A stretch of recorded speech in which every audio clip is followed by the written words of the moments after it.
This is the shape of campaigning for president in the time of coronavirus. And I know with this pandemic, there's a whole lot of anxiety. Everything has moved online.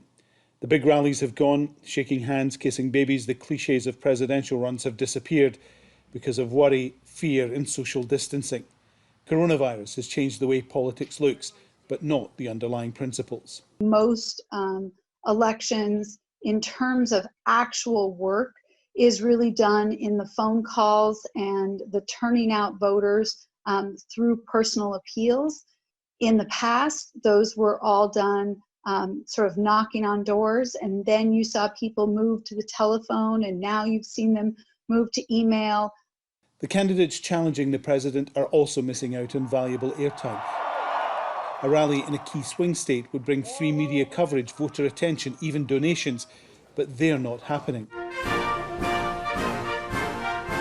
The president doesn't have that problem. Donald Trump has had to cancel rallies, and he loves holding rallies. But he's been speaking to the country every night from the podium in the White House. And he hasn't restricted himself to just talking about the virus. He covers many of the topics that his base expects.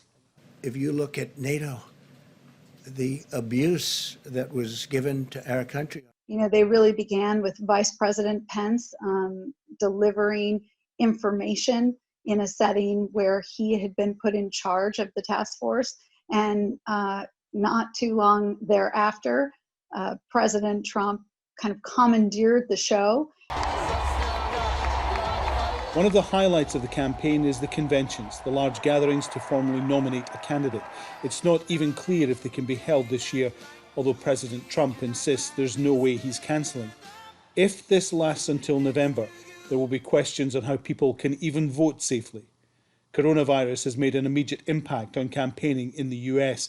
At times like these, the country tends to rally around the president, but his response to the virus will make it the core issue in the 2020 election.